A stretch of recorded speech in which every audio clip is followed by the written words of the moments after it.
passion, and everyone loves the American sports cars, the Corvettes. I'm Ronnie Edge, live in Jacksonville, Florida. Been here all my life, married my childhood sweetheart, and we've always been Corvette enthusiasts.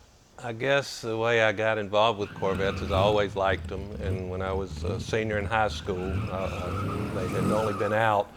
I was a senior in '62, and the first Corvette came out in '53, and I'd always liked them. And so when I got out of high school, I was fortunate enough to find a used '56. My first car was a 1950 Ford Coupe that my dad had bought me. We lived at Jacksonville Beach at that time, and my dad had bought it prior to me being old enough to drive it, but I was able to drive it around Jack's Beach, limited amount.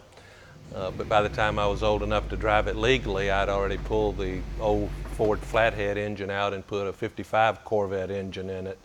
So I guess that's really part of the Corvette legacy too with us. Back in '63, driving the '56, going to pick Pam up, back in those days, we wore white socks with penny loafers and Levi's, and the car would leak and run down the inside of the dash and get the dust and dirt off of the wires and stuff, and get on my white socks. And the time I go to pick her up, my socks look dirty. But the '63 was a lot of fun. Like I said, Pam drove it to to JU, and at that time we didn't have any children, but we had a little white poodle, and Pam used to like to dye the little poodle different colors just for kicks, you know. And we've got several pictures of that little poodle, I think in pink, sitting up on that Corvette, just, you know, something to do with. We've just always liked Corvettes and had them throughout our married life, and we now own 4. We're in the process of looking for another one. This is, of course, a 1957 fuel-injected Corvette, which I'd been hearing about the car for a number of years, and people would say, "Man, you ought to see this '57 Corvette in St. Augustine." And I'd heard it was black, I'd heard it was blue, I'd heard it was white. And he said, well, he wanted to contact me because he knew I was interested in Corvettes. He didn't know at that time it was one I'd been hearing about or kind of seeking in the past. But when he called me and we found out which one it was, and we went and looked at it, and we bought it immediately. When we were there looking at the car and decided we wanted to purchase it from him, he brought out a few things that his mother and dad had saved or collected over the years. This is a picture of the Chevrolet dealership here in Jacksonville that it was delivered to in August of 1957. His mother had bought him the car originally, had taken when he brought the car home, as we all do when we get a new car, we like to take pictures of it. Well, those photographs are dated, and I even have the envelope that they came in. These photographs, we have the dated photographs that came in the envelope, which, by the way, is dated, as well as the price for what he paid for those. This is original photos of Wayne when he got married to his wife, who is his present wife today. But it's pictures of them on their honeymoon with the car. 50 years later, the same couple, same pose.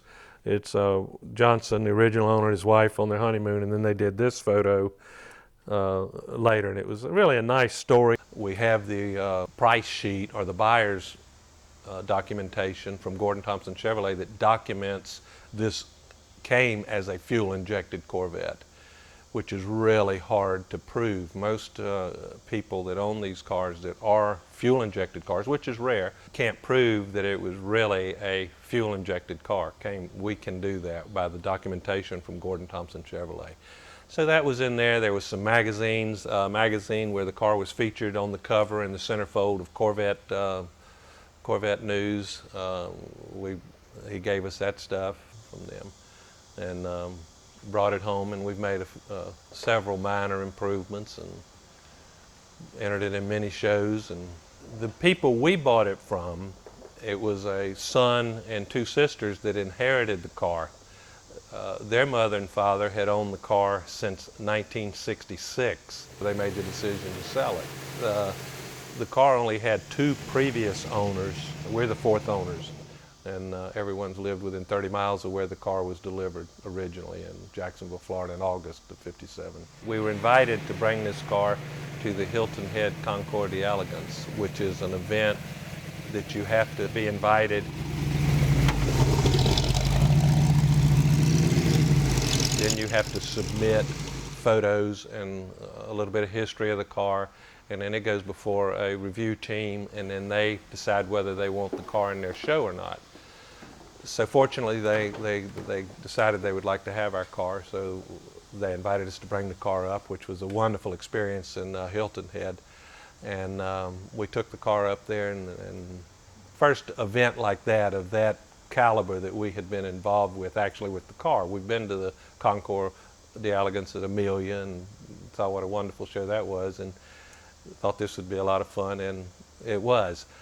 But the proudest moment, I guess, is when Pam and I had gone to lunch while we were up there with the car. They treated us to a wonderful lunch up there, all the participants. And we came back from lunch. We were there while the judging was going on, but the judges don't tell you anything. So we went to lunch, we came back, and the blue ribbon that we have hanging in the garage here was on the car. We got to drive the car up to the winner's circle, and at that time, they spoke about the car and presented you with the award. And you can see here that we were first place, best in class, and then one of Rick Hendrick's cars, everybody knows who he is, got second place. So that was pretty exciting to win a show like that, and we beat out a Rick Hendrick car, which Rick Hendrick is the race car owner and has a huge collection of Corvettes. And we beat out one of his cars. He got second place and we got first. So it was pretty big day. But if you've got any kind of documentation, like where the car was delivered, even something as simple as where the car was delivered and copies of titles of the previous owners, that kind of stuff is good provenance to have with the cars. But to have what we have is almost unheard of, to have the amount of documentation we have on this car. Anywhere we go with them, they always get a lot of attention, and they're just a lot of fun to drive and own.